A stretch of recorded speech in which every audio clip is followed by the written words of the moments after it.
You're listening to The Dating Den with dating and relationship badass and best-selling author Marni Batista. Every week, you'll get the raw truth from top experts and real people on the important dating, sex, and relationship issues you want to know about. So if you're ready for true talk that's authentic and unfiltered, and you're not afraid to be called out on your stuff, then you're ready for what's next. The Dating Den, episode 54, with Tamara Green and David Dachinger.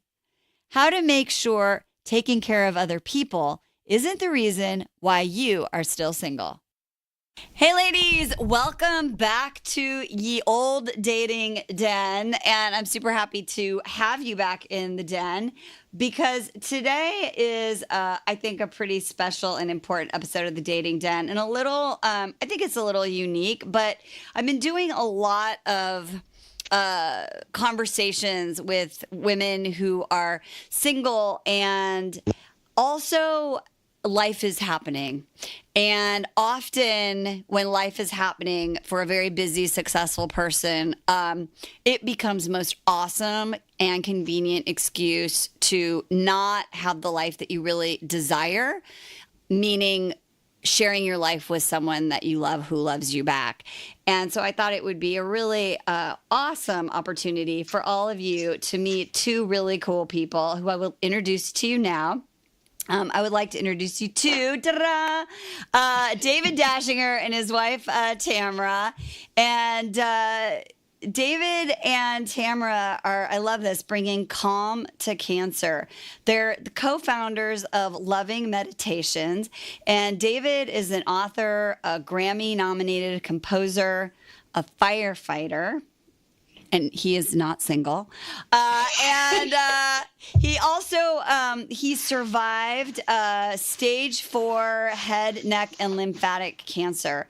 And his wife, Tamara, is an author, psychotherapist, and meditation facilitator who Elle Magazine calls the soul-centered relationship and meditation expert. And together, they partnered to create meditation programs that dynamically assist those living with cancer. And Loving Meditations is the only app out there actually specifically designed to help cancer patients, survivors, and caregivers. So if that's you, you're going to want to check this out so that you can cope with the physical and emotional symptoms commonly associated with the cancer experience. And so I love that you all are here. So welcome. Thank you, Marni. It's great to be here. Hey, Marni. It's good to see you again. Yeah, again. We'll tell that story later. But so here's the thing. As I said, I talk to people who are caregivers. In fact, so not by accident. I was just talking to someone whose son had a traumatic injury. And she was the primary caregiver for, I think she said 3 or 4 years. And he is able to live on his own, but really she's still in a space where it's really hard for her to do herself, and put herself first. So talk to me a little bit about, how one can fall into that so easily and why it's important that you don't. Yeah, caregiving can really take over your life if you let it. So it's so important to make a declaration to yourself and, to your family and even to the universe. You know what? I am going to take care of myself through the caregiving process. So if you have a yoga practice or if you have something that you do regularly, please don't stop doing it. Keep continuing to take care of yourself. For me, when I was caregiving David and our son, Mark, who had Lyme, I did continue my yoga and my meditation practice and my gratitude practice. And it really, really made a huge difference to make that commitment, to continue that commitment, I should say. So, Tamara, why don't you just fill everyone in a little bit? Because the reason that, you became really committed to this this mission really is because of your own experience. So do you want to give everyone just a little background on what you and your family went through? Absolutely. So we're going back to, I guess it was November of 2013, and our son was having all kinds of weird symptoms, and then a rash over his body, headaches, and weird joint pains, and missing, ending up in the nurse's office every day. He was in middle school at the time. And so took him to the doctor and found out that he had Lyme disease. And then 4 days later, actually, at the same time, David was getting a haircut, and his barber said, "Hey, dude, what's that thing on your neck? What's this lump on your neck?" And David had never noticed it before. I hadn't really either. And so 4 days later, we were in the doctor's office, and he was giving David the diagnosis of stage 4 cancer. So there was a lot going on all at once in my family. Yeah, kind of freaking me out. Totally freaking you out. So you already had this practice going on. So what is it? What if you don't? I think for a lot of our listeners, they are so busy just coping. Just doing their life and working and maybe fitting in a workout and, maybe they're doing meditation. I saw a thing on Instagram that there's this thing called Overheard in LA. Have you guys ever seen that Instagram account? No. Oh, it's actually funny. So anyway, it's people that someone overhears a conversation and they're kind of ironic or funny. And so someone posts it. And so it was, somebody said, Kathy is definitely going through something right now. And the other person said, why? And she said, well, she started meditating, going to yoga. Nobody does that when they're happy. That's a good one. I know, right?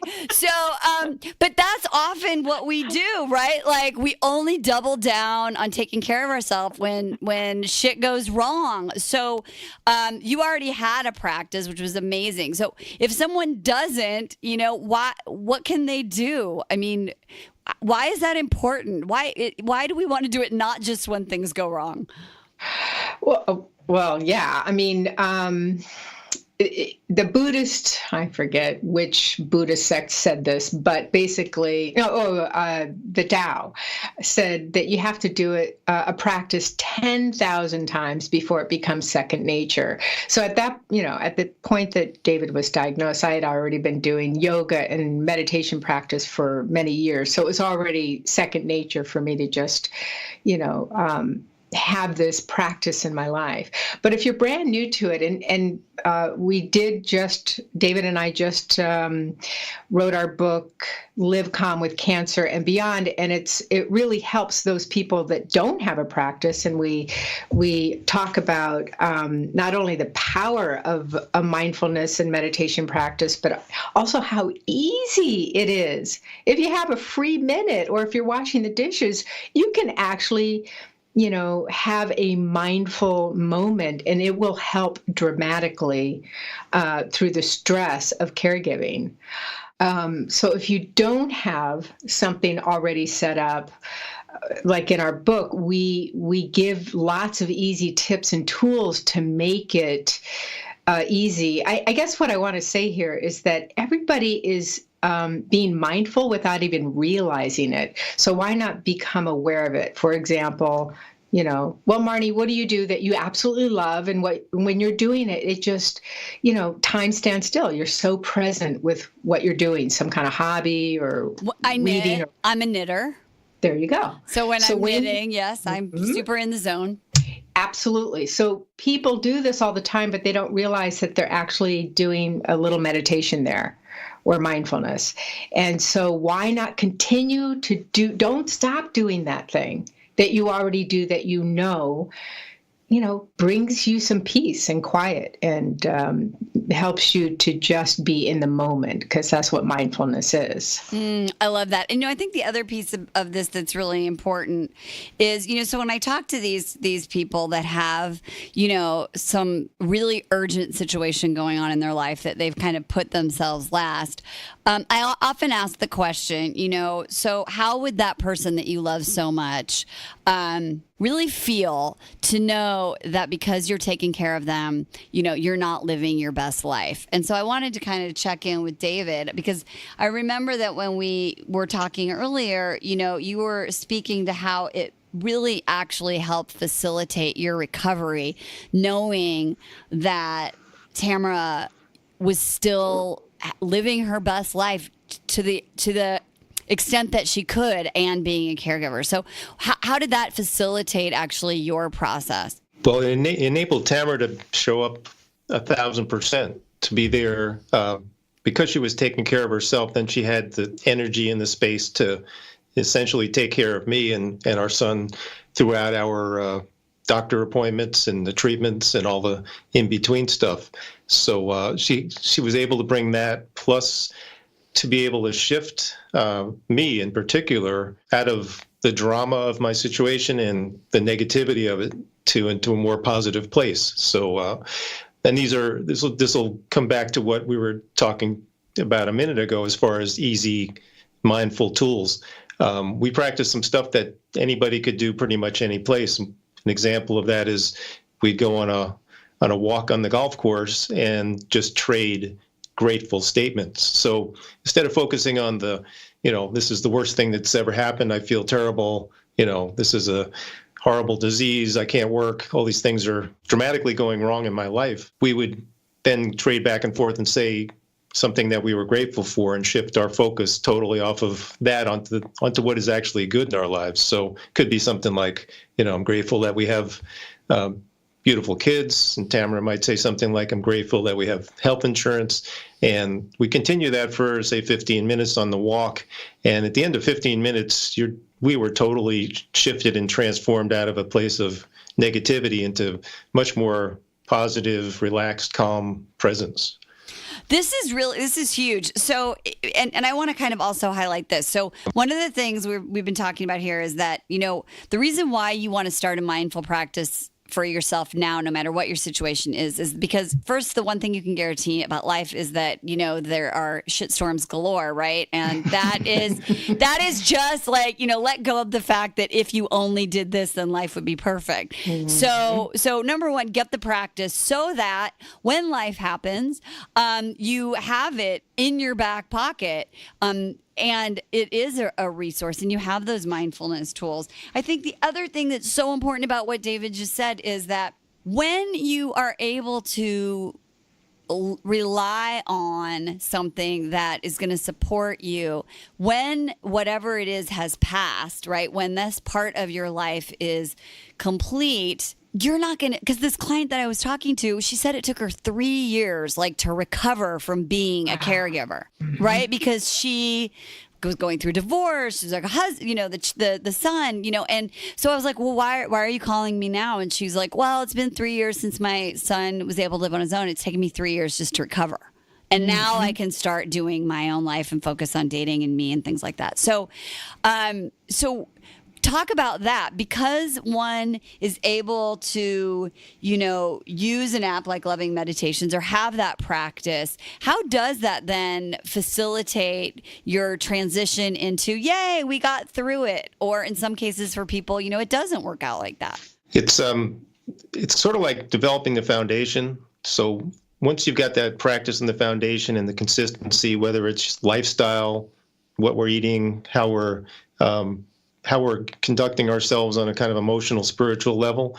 It's like staying in shape, right? Once you've developed those muscles and you keep them in shape, they can continue to keep you strong and feeling fit throughout the hard times and also when things get a little bit easier. So we never stop doing what we did all through that cancer journey that we had. We still continue to do it to this day. And it's the kind of thing that you realize the value of, and especially because some of these things can be done really anytime, any place. And it doesn't have to apply to an illness like cancer. It could apply to divorce. It could apply to relationship, to career, to literally anything, because the tendency is, for all of us, is to think. Our minds love to think. We do something like 60,000 thoughts in a day, and they don't really, how many of those thoughts are actually helpful to us. So what mindfulness does is really kind of get us more grounded in the present without thinking about the past or the future, and allow us to kind of like, there's other intelligence out there that if we allow it to come through, we can make some really cool decisions, be very creative, and start to like experience life in a different way. And Marni, do you think your listeners would like to hear another example of mindfulness? David talked about our gratitude walks that we did when he was going through treatment, and we still do it. It's probably going to be our lifelong practice, thankfully. But would it be helpful for the listeners to actually hear? I was literally just going to ask you. I was going to say, So what's another strategy? Because I love the gratitude walks, which, by the way, so I always say people hear selectively. So they're like, yeah, I already do gratitude. You're like, think about it. Like, yeah, do you really? Are you writing it down? Did you say like, yeah, I do a gratitude journal, except it's got like 4 inches of dust on it and it's underneath the 30 magazines, the 4 books, and my Kindle that I never opened. So anyway, what I love about the gratitude walk is it's a somatic, and all of the research, on how your brain changes is when you can have a somatic experience with a cognitive experience. And then in your case, it's an expressive, right? So that's really how you actually make that shift that is more than just, writing something down or hoping that you write it down. So we're going to be in action of gratitude. So what's another strategy that people can use? Yeah, so this one is using the space that you're in. So right now, just look around the room. Go ahead and look around in the room that you're in. Or if you're outside, just look around wherever you are and just pick something that kind of stands out to you. It just captures your interest. So you really just go ahead and focus on that thing that just stood. It could be a doorknob, or it could be a leaf, or it could be, a vase, whatever. It doesn't matter what it is. But to yourself, start describing it. Don't have any, conversation in your mind about whether you like it or not, or whether it's beautiful or not. That's a judgment. You're just describing it as you see it. So how tall is it? And how wide is it? And what color is it? What texture is it? Or maybe it has several textures or several colors. And if you were to, just get a sense of the space that it contains. If you were to put it in your hands, how much do you think it weighs? And anything else, the shape of it, how else that, any way that you can describe it in your mind. Do you see what's happening when you do it, Marni? Yeah, you're just totally present. Right. You're nowhere else but right now.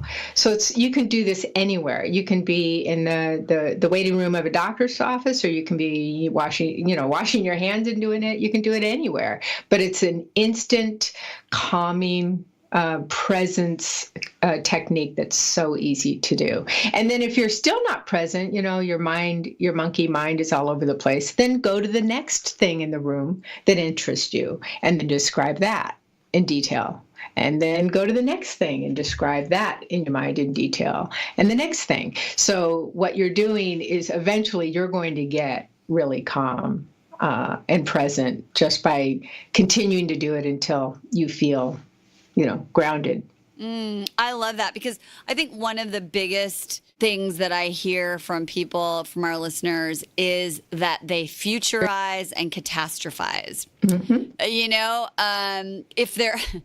If God forbid, as my mother used to say, someone didn't have cancer or sick, they're worrying about what if. Right. A client I was talking to yesterday, her daughter went to Costa Rica, and she said, Mom, I rode this ATV. It was like so insane.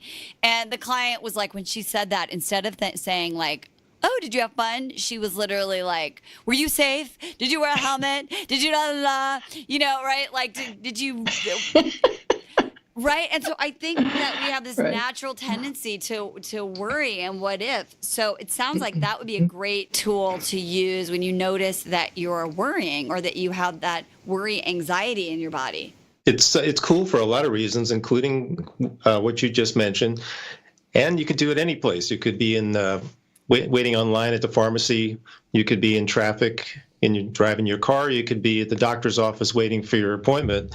You can literally just look around your environment, pick those things out. And what it does is it kind of, because you're doing it from a non-judgmental place, it's actually shifting you out of a place of fear and thinking about the future or the past, and into a place where you're just in more allowance. Like, okay, I see that object. I kind of describe it to myself. It is what it is. Like I'm not putting labels on it other than these particular kind of scientific labels. So it puts us in a place where we're kind of being more in allowance, less in judgment, and it starts to dissipate fear and anxiety and all the kinds of things that we're all subject to every day.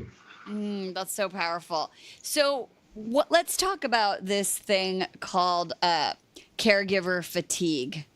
And again, I think this is relevant to someone not just who's caring for someone who's ill, but we have moms who have caregiver fatigue from being sole custody parents. We have women that we work with who have caregiver fatigue because they're managing aging parents, right? So let's talk about that. How can you make sure generally that you just don't experience that fatigue, that you can just manage it as just part of the experience of, being a human on the planet alive? A couple of things come to mind, Marni. One is that, this is serious stuff, obviously, taking care of a loved one and having all that responsibility. But we also have to remember to lighten up, and that's one good way that caregivers can reduce the fatigue and the compassion burnout that they experience. If I relate it to the firehouse, we're constantly going out on calls and being around people and taking care of people who are going through pretty serious emergencies, whether they're medical emergencies or fires or rescues. And so we accumulate a fair amount of stress, and the guys at the firehouse naturally know to kind of break that up by humor. And humor and laughing is a powerful, powerful way to reduce stress and compassion fatigue, whether that means watching your favorite comedian on YouTube or, looking at a joke book, or just calling up a friend that's got, light sense of humor and good energy, just talking to them. Those kinds of things are very helpful to alleviate some of the stress that we all experience in those situations. And if I can add to that too, so a lot of people come to caregiving with a real heavy sense of obligation. Yeah, Yeah. Well, yeah, and it's like when I talk to people, it's like their badge of honor, and also their biggest excuse. Yes, exactly. But there's an interesting thing about thinking of or having the perspective that you're caregiving as an obligation, because quite honestly, there's no such thing as obligation. We're actually doing everything out of choice. The truth is we're choosing to be caregivers, or else we wouldn't be doing it. We're choosing it. So just by acknowledging to yourself, you know what, this is hard. This is one of the hardest things I've ever done. But you know what, I'm choosing to do this. It feels a heck of a lot lighter than if you say, I'm obligated. I have to go and see my parents now or take care of this or that. I'm choosing to do this. Feels so much lighter than having to do it. Absolutely. One of my mentors, I heard him say just this week, and so I've been saying it all week because I think it's huge, is that every decision we make is a values clarification. Mm-hmm. Right? Mm-hmm. And so if your value is family, right, or love or whatever it is, then you are in fact choosing it. Absolutely. There's really, if you look at any situation, there's no such thing as obligation. We're choosing it all. We really are. So just be aware of that and acknowledge, you know what, this is my choice. I'm choosing this. The other thing I want to mention is that, let's face it, in caregiving, as I wrote about in our book, caregiving, you're going to feel fatigue. You just are. You're going to get exhausted. You're going to get stressed. We're human beings. This is what happens. But what if you can actually love the one who is fatigued, love the one who's going through this experience, love the one who is, feeling pretty down or sad. That helps quite a bit too, to just be so kind, be your ever compassionate, caregiver to your own self. Just go ahead and say, you know what, you've been working really hard. You deserve to be, you deserve more love right now, more compassion, more understanding from me. You're literally talking to yourself as you say that. That's really huge. I interviewed Kristen Neff, who is like the goddess of self-compassion, and she was really talking about how if you can master the skill of self-compassion, the data shows that you will be more effective in any kind of partnership.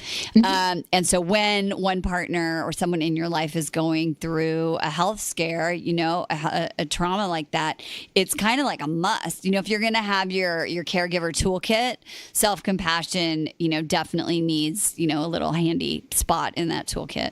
So that's huge. So the last thing I want to talk to you about, because I talk about like pet peeves. Women are like with the gratitude journal that's like buried under, the pile of stuff is also, I meditate. And it's like, so what does that look like for you? And what I want to talk to you all about is how do you know a meditation is effective or it's helpful? Like, what really will make it effective so that there is like a result that you feel, that you see, that you notice? It's not just this thing that's on your freaking, you have a pop-up reminder on your phone that you never do. So how do you know that it's effective? How can you do that? It's effective when even if it's for a nanosecond, you just got present. So right now, if we just focus on our breath going in as we fill up our lungs, and then focus on the exhale as the air is leaving your lungs, right? Right now, we just got present. And I don't know if anybody feels that. You can actually feel almost like a tingly, calm sensation come over you. So even if you're doing it for just a second, you have benefited your day by quite a bit. Now, just imagine if you did just one of those nanoseconds about 10 or 20 times a day. And then on top of it, it actually has an accumulative effect. So that's why the practice becomes important, because, at this point, I just, see a flower and immediately feel that sense of calm and groundedness and all is well kind of feeling, or knowingness, just by seeing nature, right? So it's just like anything else, like David was saying before, the more you do it, the more you're kind of in that training, you're training yourself to just get calm and present and peaceful, and the sense, all is well. All is well, right? And when I really hear you kind of like overall, and I love that this was David's experience, is that if you're practicing these tools and using these strategies as a caregiver, the people for whom you are caring will notice it, will feel it, will have one less thing that they need to worry about, think about, and can actually facilitate their recovery, their process, their experience of needing help. Because let's just face it, for the person who's has to ask for help, that's no fun either, right? Like, it's hard to be the person who's asking someone you love to care for them. Yeah. Right, David? Absolutely. It's for me, it was a complete role reversal, as I was a professional healthcare provider, not to mention, the equal partner in our marriage. And all of a sudden now I'm receiving the medical care, and I'm the patient, and I'm the person who can't work and needing a lot of help. And, some of it was just having somebody there to take the information from the doctors, because I wasn't totally able to, process it and perceive it. So, yeah, you need, that is so vital to have a caregiver, a partner that's present and able to be there for you, as much as they possibly can through your whole journey. So, totally agree. And can I ask my husband a question here, Marni? Yeah, of course you can. I never asked. It's real talk with Tamara and David. Let's go. So what did that do for you? Asking me for my help. What did it do for you? Was it a lesson for you, or? Yeah, it was definitely a transformational experience to open up to receiving, because I wasn't comfortable receiving that from you in our marriage, like not on that level. So that was like a whole new experience. And certainly for me, like I said, I was a provider, not a receiver of healthcare. I was, provider in the family. So yeah, now this was like, okay, wrap your brain around receiving. And it took a little time. Isn't he just delicious, Marni? He's amazing. And he's like a firefighter and a musician. He's got it all going on. I love that. One last thing I wanted to ask you, and I said my last thing before, but this just became like ever present in my brain, is I think that a lot of women who might be listening are like, yeah, I'm totally going to do that. And then they sit down for that 5 minutes to do their meditation, or, they want to go do something that is part of self-care and they feel guilty. Mm-hmm. What do you say? Like, what do you say if someone's going through that and they're like, oh, I can't do that. I don't want, David to, like, what do you say to someone who's struggling with guilt in this process? Yeah, it's pretty common, Marni. So, there's absolutely no way to do meditation mindfulness wrong. No way. There's absolutely no way to do it wrong. So that's where I would step in and say, can you love the one who's feeling this guilt? And just be okay. It's okay. We're human. There's not one person on this planet that's trying to better themselves that doesn't, get self-sabotage in some way. It's really challenging to change a pattern for the better, right? It's hard, and it's okay. It's all part of the process. In fact, it's to be expected. So when you expect that you are probably going to self-sabotage and kind of go back on your word, then when you're loving the one who's actually, self-sabotaging, then you can kind of laugh it off and get back. And, the other thing too is we specifically designed our meditation app, Loving Meditations app, and our book to help people exactly through this, for the new meditators, for those who really do want to start a mindfulness practice. If you're more seasoned, it'll kind of get you further into your practice, but it really is designed beautifully for beginners as well. Which really means putting on the earbuds and pressing play, and being guided through the meditation. It doesn't require sitting on top of, a mountain in Tibet with your, in a lotus position with a guru sitting next to you. It's pretty easy. Awesome. Yeah, we made it really easy. I love that, because all I know all my listeners are like frenetic, busy women. Except they find time to listen to this. So if you're listening to this, people, you can freaking hit play on the app. And, here's the thing. So we're going to have a link to the Loving Meditations app in the show notes. You definitely want to check that out. And I would say, look, if this resonated for any of you, you're all caregiving women, whether someone is actually ill, because I've talked to so many of you, and that's part of your MO is, other people first.